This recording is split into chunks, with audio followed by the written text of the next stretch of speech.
Aggression is something we all encounter, whether it's through physical altercations, road rage, or subtle passive-aggressive behavior. It raises the question, why do we act aggressively? Psychologists have long studied this, trying to understand if aggression is a natural instinct, a response to frustration, or something we learn from others.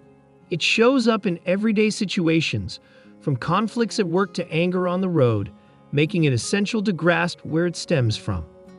In today's video, we're diving into psychology to explore the 3 key theories of aggression. So buckle up, because this is going to be an eye-opener. Theory 1. The instinct theory of aggression. The instinct theory of aggression posits that aggression is an inborn biological drive, a fundamental part of our nature. Sigmund Freud, a foundational figure in psychology, first introduced this idea with his concept of the death instinct, or thanatos, which he believed was a natural, unconscious drive toward destruction and aggression. According to Freud, humans possess this destructive energy that seeks release, and aggression toward others serves as a way to channel this internal tension outward. This perspective suggests that aggression is inevitable to some degree because it is embedded within the human psyche as a counterbalance to more life-preserving instincts, like the drive for pleasure and survival. Expanding on Freud's ideas, Konrad Lorenz, an ethologist, proposed that aggression is not just a psychological drive, but also an essential biologically ingrained survival mechanism. Observing animals in the wild, Lorenz noted that aggression plays a crucial role in protecting territory, securing resources, and establishing dominance within social hierarchies.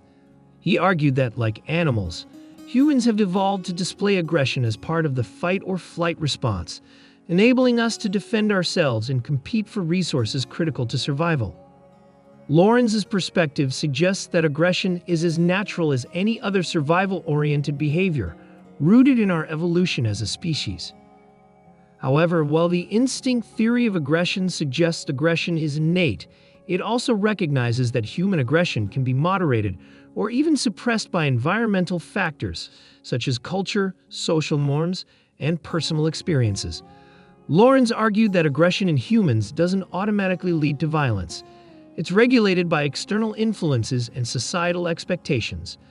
In modern society, where direct aggression can have severe consequences, these instincts are often channeled into competitive sports, careers, or even intellectual debates, allowing people to express their competitive drives in non-violent ways. The instinct theory thus emphasizes both the natural origins of aggression and the significant role of social structures in controlling and shaping how and when aggressive behaviors are expressed. Theory 2. The frustration-aggression hypothesis. The frustration-aggression hypothesis suggests that aggression is often a response to frustration, occurring when an individual's goals are blocked or thwarted. This theory, developed by John Dollard and his colleagues in the 1930s, proposes that frustration creates an internal state of tension that seeks release. When this tension builds without a constructive outlet, it can lead to aggressive behavior as a form of relief or expression of the pent-up energy. Imagine working hard for a promotion only to be passed over despite your efforts. This blocked goal can generate frustration that may result in an outburst, irritability, or even aggression directed at those around you. This hypothesis sees aggression as a natural consequence of unmet needs or expectations, suggesting that aggression is often the last resort response when people feel cornered or powerless to reach their goals. According to this theory, the intensity of the frustration significantly affects the likelihood and severity of aggression. The more invested a person is in achieving a goal, the more frustrating it becomes if they're prevented from reaching it. And this frustration increases the potential for an aggressive response. For example, people who face continual social or economic obstacles may experience chronic frustration, which can lead to aggressive behaviors towards society or authority figures as a reaction to perceived injustice.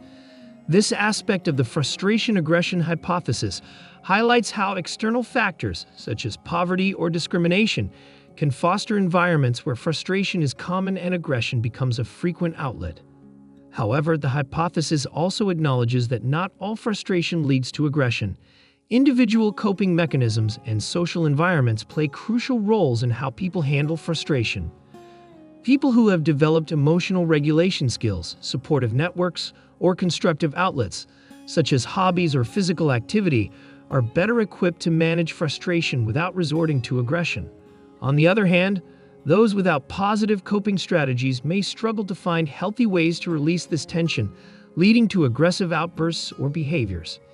This theory underscores the importance of providing people with tools for managing frustration and emphasizes that while frustration can lead to aggression, it does not have to, especially if there are alternative means of emotional expression and support systems in place. Theory 3. The social learning theory. The social learning theory of aggression, developed by psychologist Albert Bandura, argues that aggression is not an inherent trait, but a learned behavior, acquired primarily through observing and imitating others. This theory suggests that individuals, especially children, learn how to act aggressively by watching role models, be they parents, teachers, peers, or media figures. When they see others rewarded for aggressive behavior or simply experience no negative consequences for it, they come to view aggression as an effective way to handle conflicts or achieve goals. Unlike theories that frame aggression as an instinct or a reaction to frustration, the social learning theory emphasizes the impact of environmental influences and observed experiences in shaping how and when people use aggression. Bandura's Bobo doll experiment is a classic study that demonstrated how children learn aggressive behaviors by watching others. In this experiment, children observed an adult model displaying aggressive actions toward an inflatable doll, hitting and yelling at it. Later, when these children had the chance to interact with the doll themselves, they were significantly more likely to mimic the aggressive behaviors they had seen, even inventing new ways to hit or push the doll. Children who didn't observe aggressive behavior, by contrast, were less likely to display aggression toward the doll. This experiment highlighted the power of modeling and learning aggression, showing that when people see someone they look up to acting aggressively, they are more likely to replicate that behavior, especially if it appears effective or is positively reinforced. The social learning theory also highlights the broader social and cultural impact on aggressive behavior. Environments that normalize or glamorize aggression, whether through media, community behaviors, or family dynamics, contribute to a higher likelihood that individuals will adopt aggressive responses to conflict. When aggression is seen as acceptable or advantageous, people are more likely to resort to it, reinforcing a cycle of learned aggression. This theory underscores the importance of positive role models and environments that promote healthy conflict resolution. By fostering non-violent ways of handling frustration and conflict, communities can help reduce learned aggression, showing that while aggression can be a learned behavior, it can also be unlearned through exposure to constructive and peaceful approaches. So, what's the bottom line? Aggression is a complex behavior that can't be explained by just one theory. It's a mix of biological instincts, frustrating circumstances, and learned behaviors from our environment. Understanding these theories can help us better manage aggression, whether it's in ourselves or others. If you found this video helpful, don't forget to hit the like button and subscribe for more insights into human behavior and psychology. Thanks for watching.